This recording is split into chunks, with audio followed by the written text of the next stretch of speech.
السلام علیکم ورحمۃ اللہ وبرکاتہ۔ الحمد للہ رب العالمین والصلاة والسلام علی سید الانبیاء المرسلین نبینا محمد وعلی آلہ وصحبہ اجمعین ومن تبعہم بإحسان الی یوم الدین، اما بعد۔ قال اللہ عز وجل فی کتابہ المجید: نحن نقص علیک نبأہم بالحق انہم فتیۃ آمنوا بربہم وزدناہم ہدی۔ صدر مجلس و معزز علماء کرام، قابل قدر سامعین، پردہ نشین مائیں اور بہنیں، تمام طرح کی تعریف، حمد و ثنا، بڑائی اور کبریائی اللہ رب العزت کے لیے لائق اور زیبا ہے، جو سارے جہان کا خالق و مالک ہے۔ بعدہ درود و سلام ہو تمام انبیاء رسول پر، بالخصوص ہمارے آخری نبی احمد مصطفیٰ محمد مصطفیٰ صلی اللہ علیہ وسلم پر، جنہیں اللہ رب العزت نے اس امت کا ہادی، قائد اور رہنما بنا کر مبعوث فرمایا۔ معزز سامعین، بچوں کے بعد چند سال گزر جانے کے بعد یہی بچے آگے چل کر کے جوان ہوتے ہیں اور اپنے زندگی کے اس مرحلے پر پہنچتے ہیں جو مرحلہ در حقیقت دو کمزور مرحلوں کے درمیان ہوتا ہے۔ اس سے پہلے بچپنا یہ انسان کی زندگی کا وہ مرحلہ ہوتا ہے جہاں پر وہ جسمانی اعتبار سے، عقلی اعتبار سے کمزور ہوتے ہیں۔ پھر اس کے بعد کا جو مرحلہ آتا ہے جوانی کے بعد، بڑھاپے کا مرحلہ، اس میں بھی آدمی جسمانی اعتبار سے، بسا اوقات عقلی اعتبار سے کمزور ہوتا ہے۔ ان دو کمزور مرحلوں کے درمیان ایک مرحلہ ہوتا ہے جوانی کا، جو سب سے طاقتور اور انسان کی زندگی کا سب سے اہم مرحلہ ہوتا ہے، اور اسلام نے اس مرحلے کی بڑی اہمیت بتلائی، بڑی فضیلت بتلائی، اور زندگی کے اس مرحلے پر خصوصی توجہ دینے کی تلقین کی ہے۔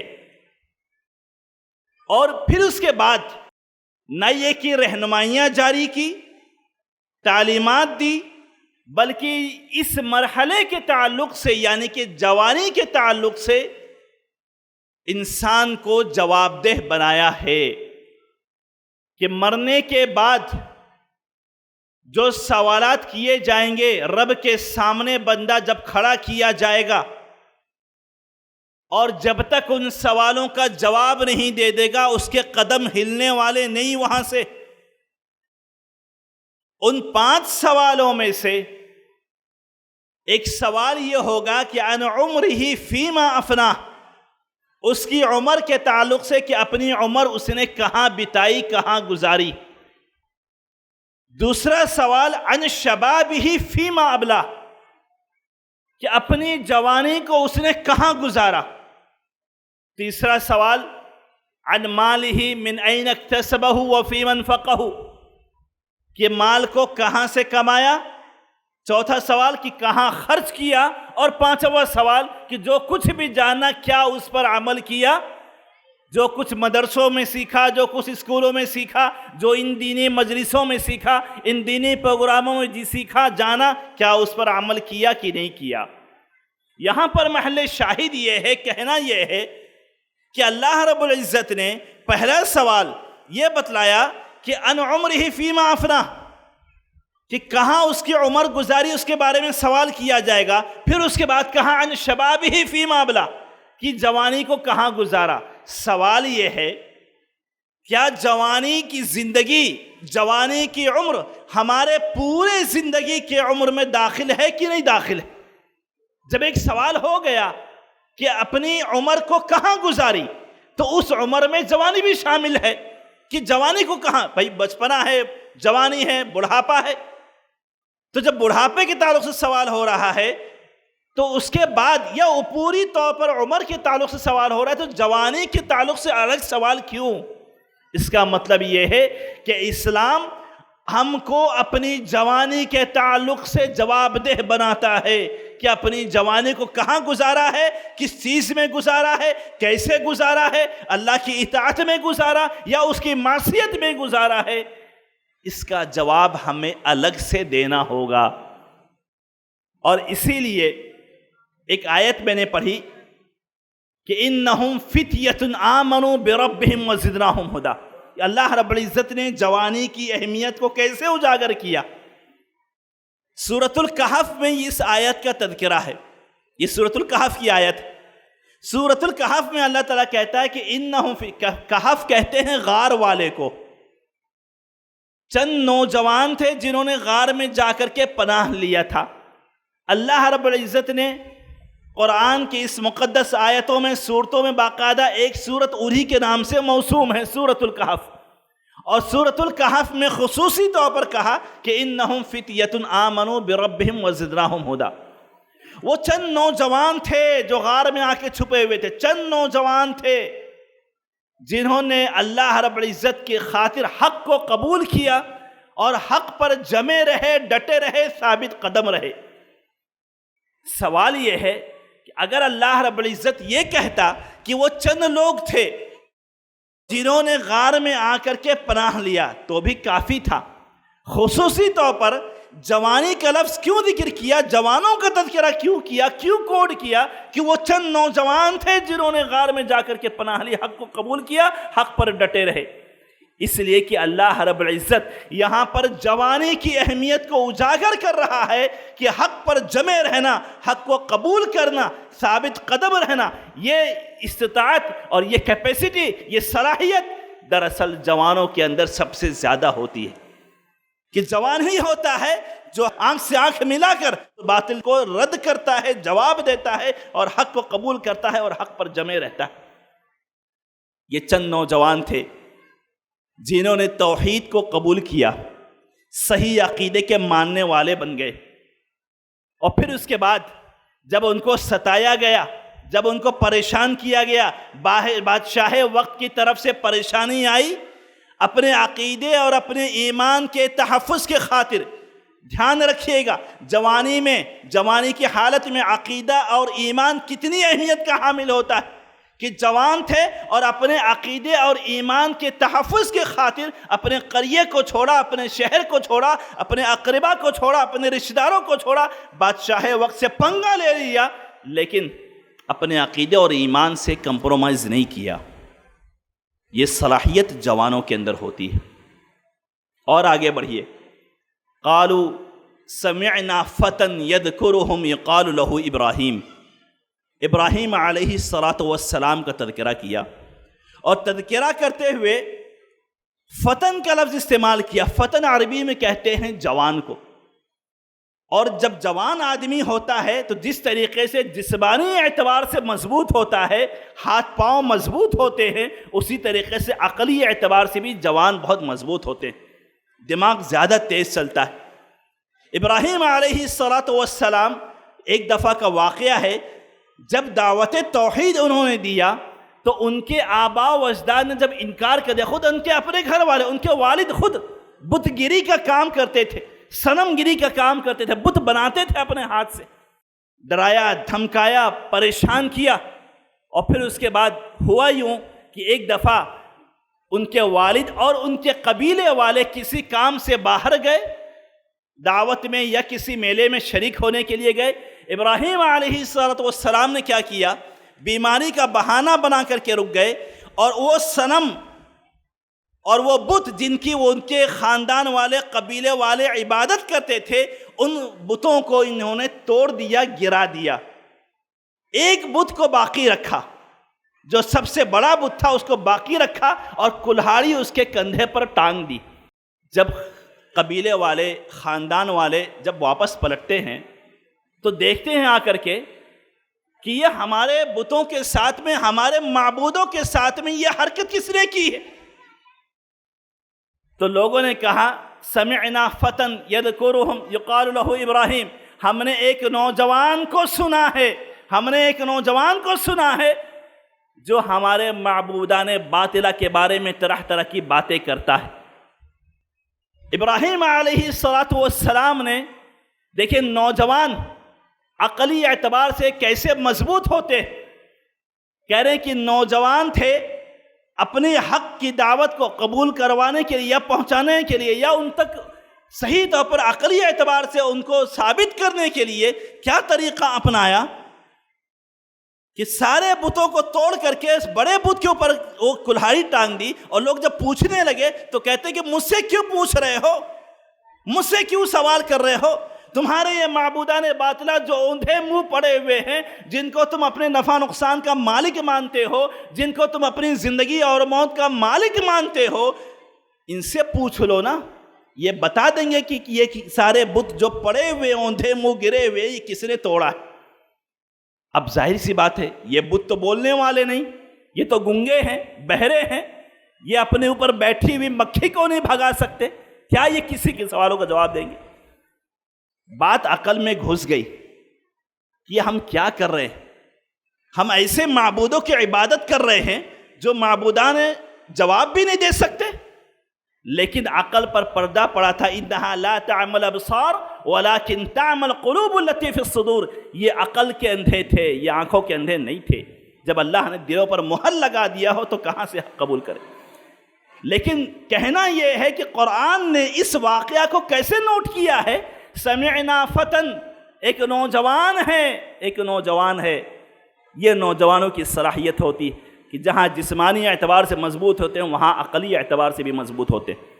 لیکن مسئلہ یہ ہے کہ اس وقت آج امت کا ایک بڑا طبقہ اپنے نوجوانوں کے مسائل کو لے کر کے، نوجوانوں کی حالت کو لے کر کے بڑا پریشان نظر آ رہا ہے۔ جو نوجوانوں کی صورتحال ہے، جس طریقے سے غیر ذمہ دارانہ طور پر یہ لوگ زندگی گزار رہے ہیں، جس طریقے سے ان کے ہاں لا ابالی پناہ، ان سب چیزوں کو لے کر کے امت کا دانشمند طبقہ بڑی فکر میں مبتلا ہے۔ کیا یہ نوجوان وہ صلاحیت رکھتے ہیں کہ یہ آگے چل کر کے قوم کی قیادت کر سکے؟ کیا نوجوانوں کے اندر یہ صلاحیت ہے کہ آگے قوم کی رہبری کر سکے، قوم کے لیے اور اپنی ذات کے لیے مفید ہو سکے؟ حقیقت یہ ہے کہ آج کا نوجوان مختلف طرح کے بگاڑ میں مبتلا ہے، آج کا نوجوان مختلف طرح کے فسادات میں مبتلا ہے، اور یہ بگاڑ صرف اخلاقی بگاڑ نہیں ہے کہ آپ یہ کہہ رہے کہ کہیں عشق لڑا رہا ہے، کہیں پر جو ہے کچھ اور کر رہا ہے، نہیں، مسئلہ یہ نہیں ہے۔ آج کا نوجوان ہر اعتبار سے بگڑا ہوا ہے، اخلاقی اعتبار سے، عقیدے کے اعتبار سے، ہر اعتبار سے، جس ناحیے سے آپ دیکھیں کہ آج کا نوجوان سر سے لے کے پیر تک ہر طرح کے اعتبار سے بگاڑ کا شکار، اس کے چال چلن میں، اس کے پہناوے میں، اس کی بات میں، اس کے گفتگو میں، اس کے کردار میں کہیں بھی اسلام کی بو نظر نہیں آتی۔ لیکن مسئلہ یہ ہے کہ ان بگاڑ کے اسباب کیا ہیں؟ ایک بڑا مسئلہ یہ ہے کہ کیا صرف یہ رونا رو لینا کہ ہمارا نوجوان بگڑا ہوا ہے، ہمارا نوجوان امت کے لیے، قوم کے لیے سود مند نہیں ہے، قوم کے لیے مفید نہیں ہے، کیا صرف اس طرح کا رو لینا کافی ہے؟ کیا اس طرح کی پریشانیاں گنا لینا کافی ہے؟ یا اس کے سد باب کی طرف ہمیں دیکھنا ہوگا، غور کرنا ہوگا، اس پر گفتگو کرنی ہوگی؟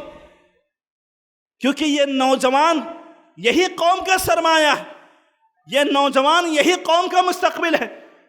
جس تہذیب کے، جس ثقافت کے یہ علم بردار ہوتے ہیں، جس کلچر کو لے کر کے یہ چلتے ہیں، پھر دنیا میں وہی کلچر چھاتا ہے، اسی کی تہذیب کا سکہ چلتا ہے۔ چند ایک اسباب میں اختصار کے ساتھ میں بیان کروں کہ آج کے ہمارے نوجوانوں میں کس طرح کا بگاڑ ہے اور پھر اس کا حل کیا ہے، اس کا سلوشن کیا ہے۔ سب سے پہلی چیز، سب سے اہم بگاڑ یہ ہے کہ آج کا نوجوان اپنے مقصد زندگی سے ناواقف ہے۔ یہ سب سے بنیادی مسئلہ ہے کہ آج کا نوجوان اپنے مقصد حیات سے ہی ناواقف۔ ہم کیوں آئے اس دنیا میں؟ ہمارا وجود کیا ہے؟ ہماری زندگی کا مقصد کیا ہے؟ رب العالمین نے ہمیں پیدا کیوں کیا؟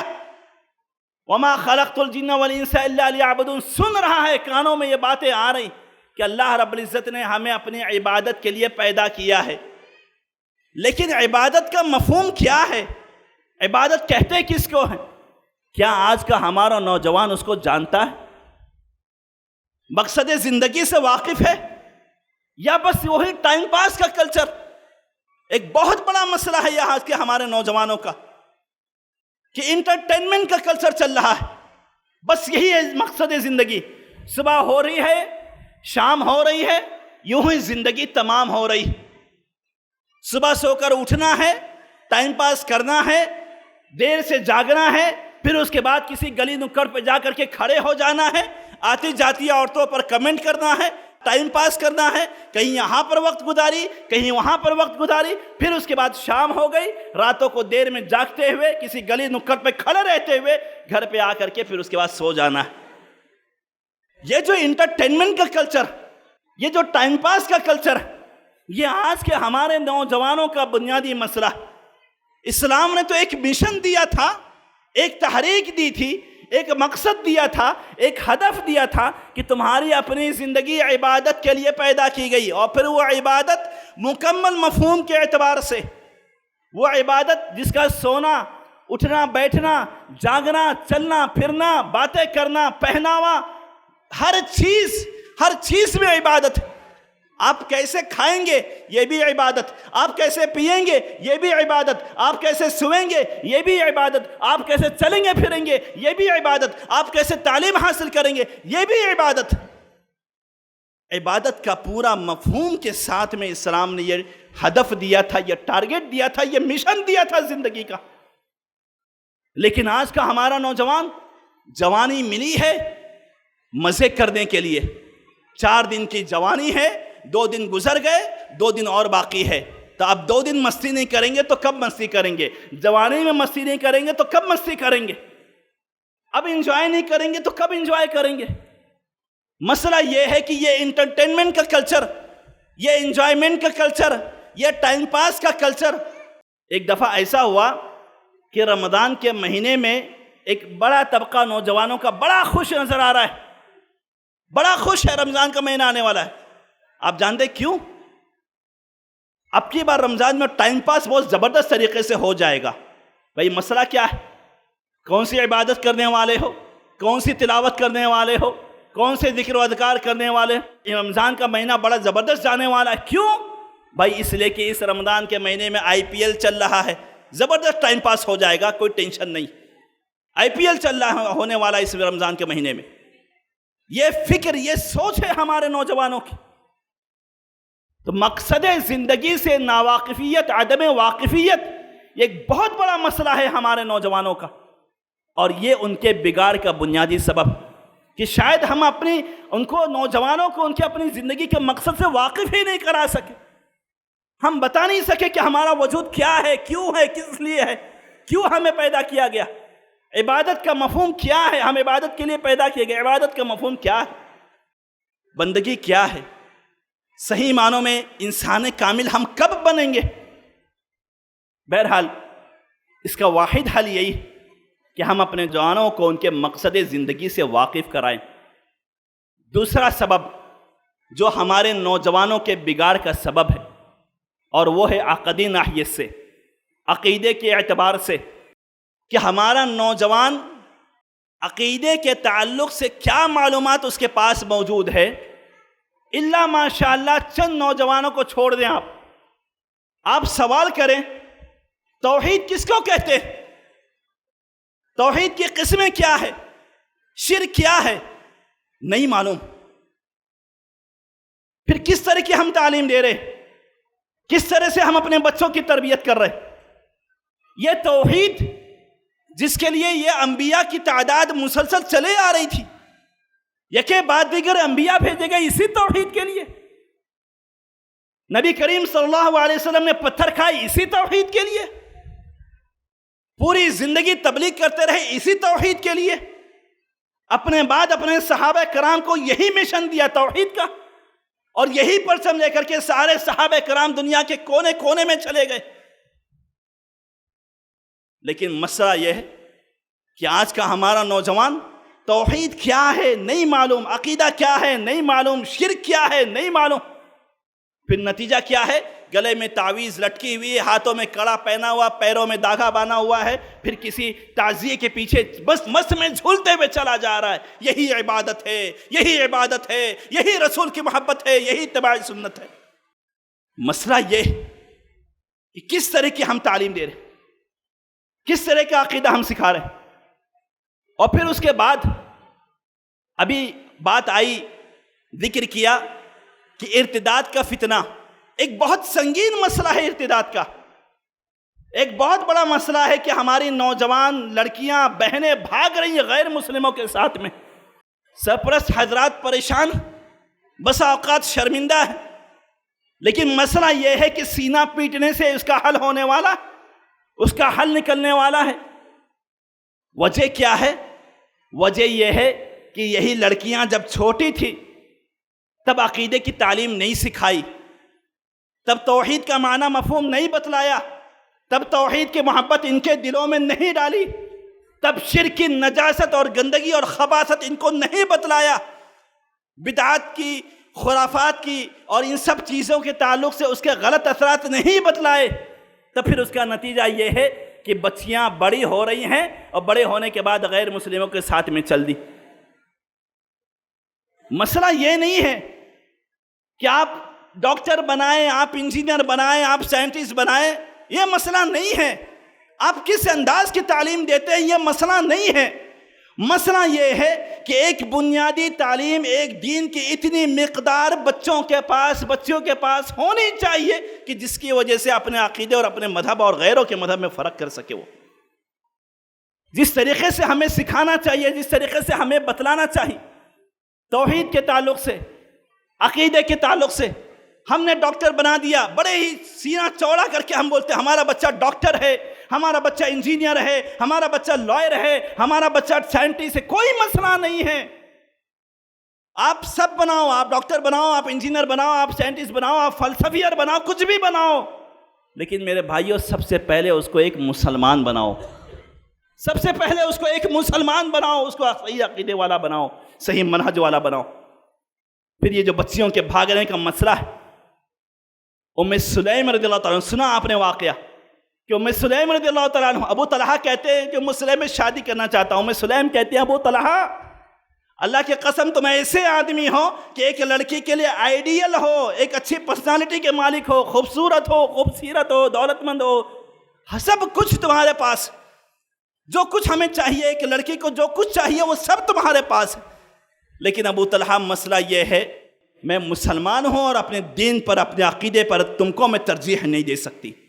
ابو طلحہ کو یہ بات شاک گزری، کیوں انہوں نے ریجیکٹ کیا؟ اور پھر اس کے ساتھ ساتھ کردار دیکھیے، اس کے ساتھ ساتھ ابو طلحہ تم جس بتوں کی عبادت کرتے ہو، جس کو تم اپنے ہاتھوں سے تراشتے ہو، کیسے میں اس کی پوجا کر لوں جو اپنے نفع نقصان کا مالک نہیں؟ کہیں نہ کہیں بات جا کر کے دل میں اتری کہ میں جس کی پوجا کر رہا ہوں، جس کی عبادت کر رہا ہوں، تو نفع نقصان کا مالک ہی نہیں۔ بہرحال اللہ کے رسول صلی اللہ علیہ وسلم کے دربار میں پہنچتے ہیں، اسلام قبول کرتے ہیں، اور پھر اس کے بعد ان کا اسلام قبول کرنا وہی مہر بن گیا ان کے نکاح کا، اور اللہ نے بڑی برکت رکھی اس نکاح میں۔ مسئلہ یہ ہے کہ صرف رونے سے مسئلہ حل نہیں ہونے والا، ہمارے بچوں کے، ہمارے بچیوں کے رگوں میں صحیح عقیدہ، توحید اور شرک سے بیزاری ویسے ہی دوڑنا چاہیے جیسے کہ خون دوڑتا ہے۔ آپ سب سکھائیں، لیکن آپ سب سے پہلے اپنے بچے کو عقیدہ ضرور سکھائیں۔ آپ ڈاکٹر بنا لیں، کوئی مسئلہ نہیں، کم از کم ڈاکٹر بن جائے گا، انجینئر بن جائے گا، جب صحیح عقیدے سے واقفیت رکھے گا، صحیح منہج سے واقفیت رکھے گا، تو کم از کم الہادیت کی بات تو نہیں کرے گا، لادینیت کی بات تو نہیں کرے گا، قرآن کے نصوصوں کی تعویل تو نہیں کرے گا، حدیثوں کی اپنے عقل کے مطابق پرکھے گا تو نہیں۔ بسا اوقات ڈاکٹر سے ملاقات ہوتی ہے، روزے کو لے کر کے اس کی تعویل کرتے ہوئے نظر آتے ہیں۔ مسلمان ڈاکٹر، اتنا پڑھ لیا آپ نے، روزہ ایسا ہے، روزہ ویسا ہے، روزے کے یہ فوائد، وہ سب فوائد چھوڑو۔ سب سے پہلے یہ ہے کہ روزہ اسلام کا ایک اہم فریضہ ہے، حکمت و مصلحت سمجھ میں آئے چاہے نہ آئے، روزہ رکھنا ہے، صرف اللہ اس کے رسول کے حکم کی تعمیل کرتے ہوئے۔ تعویلیں کرتے نظر آتے ہیں، روزہ ایسا ہے، روزہ رکھنے سے یہ ہوگا، روزہ نہیں رکھیں تو کوئی بڑا ایشو نہیں ہے، کوئی بڑا مسئلہ نہیں۔ قرآن پڑھ رہا ہے، بڑی بڑی کتابیں یاد کرا دی ہم نے، قرآن ہمارا بچہ نہیں پڑھ رہا ہے، اس پر کوئی افسوس نہیں، کوئی ندامت نہیں۔ ابھی جلدی میرے ایک وکیل سے ملاقات ہوئی، ایڈوکیٹ وکیل ہے، موٹی موٹی کتابیں رکھی ہوئی ہیں آفس میں، قرآن پر بات آئی، کچھ اعتراضات تھے، سوال ہوا، جواب ہوا، قرآن کھول کے پڑھنے لگا، میں نے پڑھی یہ آیت، اللہ کی قسم قرآن نہیں پڑھ سکے۔ یاد رکھیے، تعلیم کے تعلق سے ایک ضابطہ ضرور یاد رکھے گا اپنی زندگی میں، کہ اگر وہ تعلیم اللہ سے قریب کرنے کا کام کرتی ہے، نبی کریم صلی اللہ علیہ وسلم سے قریب کرنے کا کام کرتی ہے، آپ کو اپنے سلف سے جوڑتی ہے، تو وہی تعلیم محمود ہے اور وہی تعلیم مقصود ہے، اور اسی تعلیم کے اسلام نے ترغیب دلائی ہے۔ لیکن ایسی تعلیم جس سے الہادیت آ جائے، لادینیت آ جائے، اللہ کی قسم پھر ایسی تعلیم جوتوں کی نوک پہ رکھ کر کے لات مار دے، کوئی فائدہ نہیں اس کا۔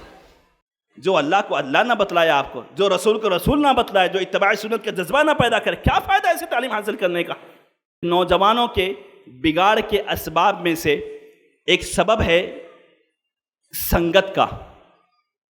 کس طرح کی سنگت ہمارا بچہ اختیار کرتا ہے، کس طرح کے دوست اس کے ساتھ میں اٹھنے بیٹھنے والے ہیں۔ آپ یقین جانیے کہ آپ کے بچے پر، آپ کے بچے کے اخلاق و کردار پر، یہ اس کی دوستانہ زندگی، یہ اس کے دوست جو اس کے ساتھ میں اٹھتے بیٹھتے ہیں، صرف اس کے اخلاق پر نہیں، اس کے کردار پر نہیں، اس کے گفتار پر نہیں، بلکہ اس کے ایمان پر، اس کے عقیدے پر بھی اثر انداز ہوتے ہیں۔ اور آپ کو ایک مثال میں آپ کے سامنے بیان کروں، عقبہ ابن ابی معیط، اختصار کے ساتھ میں، کہ عقبہ ابن ابی معیط اللہ کے رسول صلی اللہ علیہ وسلم پر ایمان لایا۔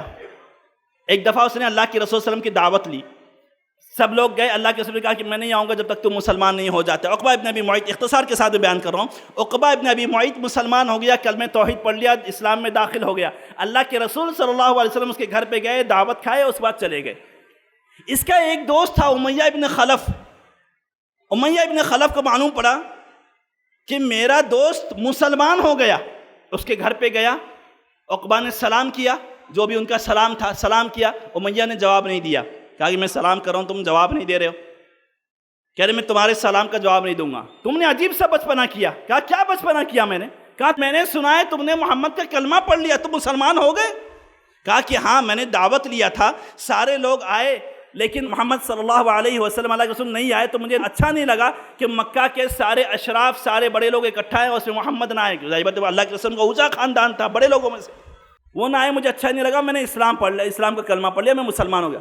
کہا آج کے بعد سے میری تمہاری گفتگو ختم، اب میں تمہارے سوال کا جواب نہیں دوں گا، اور اس وقت تک نہیں دوں گا جب تک کہ تم جا کر کے محمد صلی اللہ علیہ وسلم کے منہ پر تھوک نہیں دو گے، ان کو ستاؤ گے نہیں، پریشان نہیں کرو گے، تب تک کہ آج سے میری تمہاری دوستی ختم۔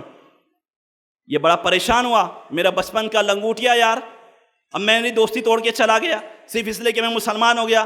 کہنا یہ ہے کہ دوستی اخلاق کردار چھوڑیے، آپ کے عقیدے اور آپ کے ایمان پر بھی اثر انداز ہوتی ہے۔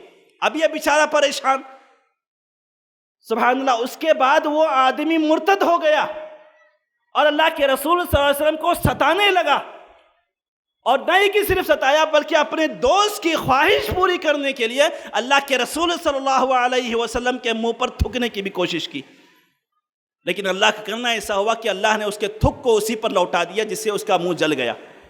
بہرحال مرتد ہو گیا، غزوہ بدر کے موقع پر قتل بھی کر دیا گیا، جہنم رسید ہو گیا۔ آپ اندازہ لگائیں کہ کہاں ایک طرف تو وہ مسلمان ہو چکا تھا، جنت کا حقدار بن چکا تھا، لیکن اپنے دوست کی دوستی نبھانے کے خاطر جہنم رسید ہو گیا۔ وَيَوْمَ يَعُضُ الظَّالِمُ عَلَى يَدَيْهِ إِذْ يَقُولُ الْكَافِرُ يَا لَيْتَنِي اتَّخَذْتُ مَعَ الرَّسُولِ سَبِيلًا۔